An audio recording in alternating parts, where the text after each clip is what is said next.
Good afternoon, and welcome to this month's extended version of Take Two. This afternoon, I'm alongside here with Sergeant Rob Burns from the Tega Police Department and the Executive Director from Keystone Substance and Abuse Services in York County, Danielle Center. We're excited to have Danielle to help us along this month. Over the next couple of months, we're going to do a special series to address some issues that law enforcement sees as serious concerns within York County. We're going to talk about the opioid drug abuse, we're going to talk about underage alcohol crisis, and this month we're going to talk about medical marijuana. Right here in Tega, we've seen a huge uptick in suicides, drug arrests, and drug abuse. So we want to arm you with the knowledge we can so that you can try to help the people that you know. Danielle, thank you for joining us today. Let's get straight to the facts. Can you tell the audience, does South Carolina currently have a medical marijuana law? There's actually 5 state marijuana laws. The first one is industrial hemp, legalizing the stalks and stems for industrial purposes. The second law is the legalization of cannabidiol, which you'll often hear known as CBD oil. The third law is the legalization of medical marijuana. The fourth law is decriminalization, and then obviously the fifth would be recreational marijuana. In 2014, South Carolina actually passed 2 of the 5. We now have legalized industrial hemp and CBD oil. Interesting, Danielle. What can you tell us is the difference between the law that Nikki Haley passed in 2014 and what legislators are proposing for this year? Right, so there's a big kind of misunderstanding between the legalization of CBD oil and medical marijuana. So CBD oil is the oil extract in the plant that you can actually pull off that does not get you high. And it's supposed to really just help with controlling those seizures that you often hear about. The ingredient in marijuana that does get you high is tetrahydrocannabinol, which is also THC. The law states that with our CBD, that there cannot be more than 0.9% THC. That's why you would not get high with that product. However, because there's no regulating agencies, people can sell CBD without it being tested, so you really don't know what's in it. Now, in terms of what's being proposed now for the medical marijuana bill is it's actually legalizing the THC part of it. So you can get products with up to like 90% THC. There's no kind of regulations really to cut off that level. This year's bill has eliminated smokable marijuana, which was different from last year's bill, but you can still have it for flowers. You can still buy flowers and buds, edibles, concentrates, and other products with THC.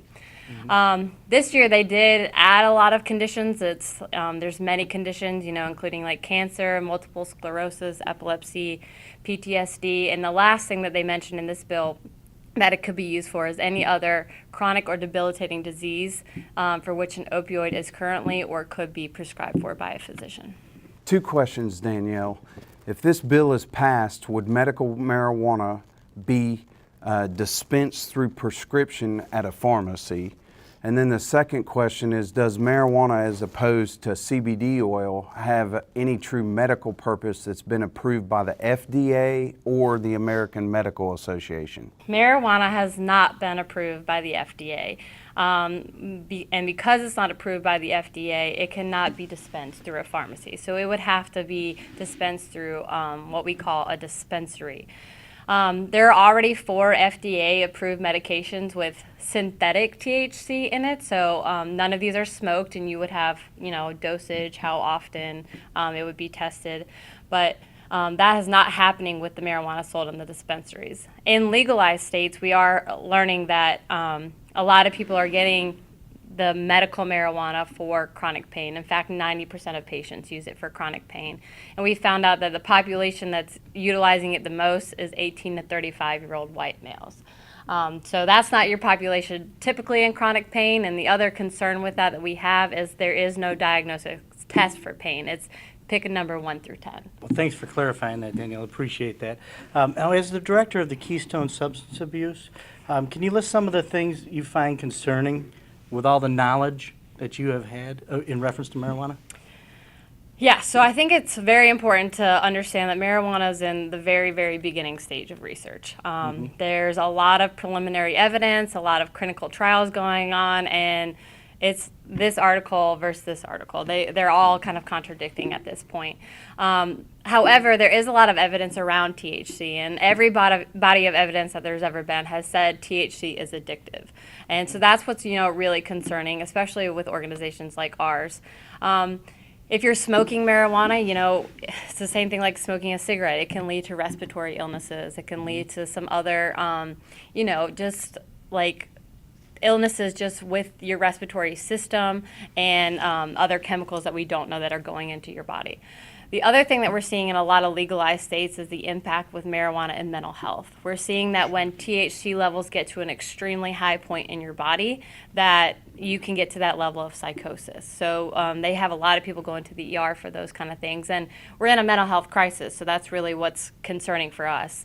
The other thing is, even though it's not legalized for children, alcohol is not legalized for kids, but we all know that kids are getting access to alcohol. Vapes are not legalized, and they're getting access to that. So we, with the kid's brain developing till the mid-20s, we do have concern that it's going to get into the wrong hands.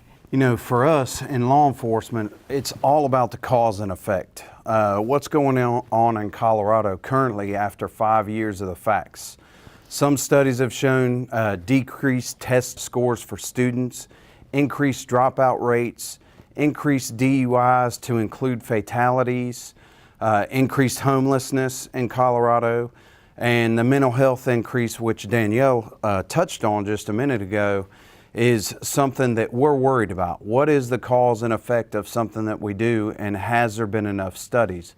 Law enforcement doesn't have any issues with medicine that can help people through true medical problems.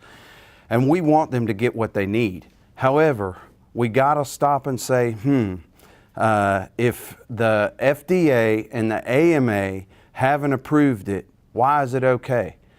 You have a government that's cracking down right now on vapes and jewels and prescribed opioids, but marijuana is gonna lean towards being okay. Common sense doesn't always seem to prevail in some of these questions. Danielle, what you see on a day-to-day basis, for most part, what should parents and or grandparents be concerned about in reference to this subject? I think Chief Parker said it best. We want to help people that are sick, and we just want to make sure that we don't legalize something with putting the rest of the community at risk. And so that's where our kind of stance is, that we feel that medicine, if it's truly medicine, should go through the FDA process. And really, that's the way it's going to get into the hands of people that actually need it. Other concerning things about marijuana that, grandparents and parents might not understand is marijuana is very different from the 1970s. It's 4 times stronger than it used to be. They now have edibles that one cookie can get about 8 people high.